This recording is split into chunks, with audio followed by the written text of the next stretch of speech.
Don't let them in.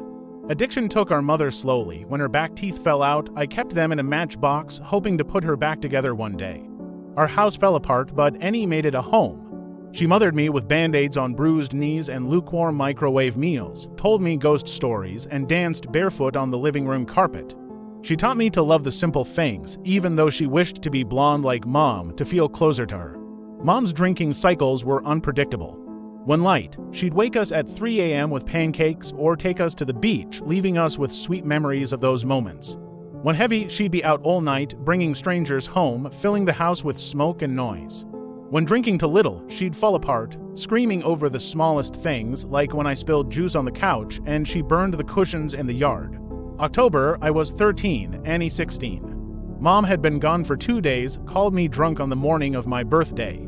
Annie had given me gifts and taken me to the beach. That night, we weren't speaking. I had found her breath heavy with whiskey. I poured every bottle we had down the sink. Annie tried to stop me, and the last bottle smashed between us, glass shards like stars we could never put back. We heard crying from the backyard. I thought it was the neighbor's kid, but Annie's fear told me otherwise. A person was crouched by the back fence, crying like a child, but not a child.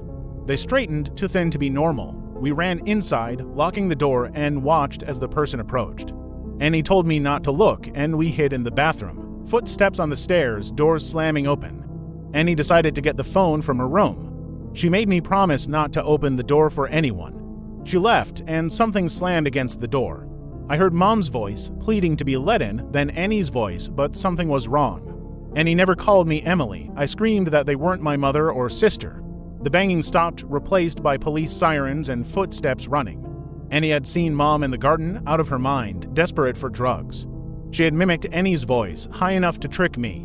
In the end, there were no demons, just Mom, broken beyond repair. The real monsters were the ones that came in bottles or needles, slowly eating you alive. Sometimes, the monsters are the ones that raise you, but it's up to you if you let them in.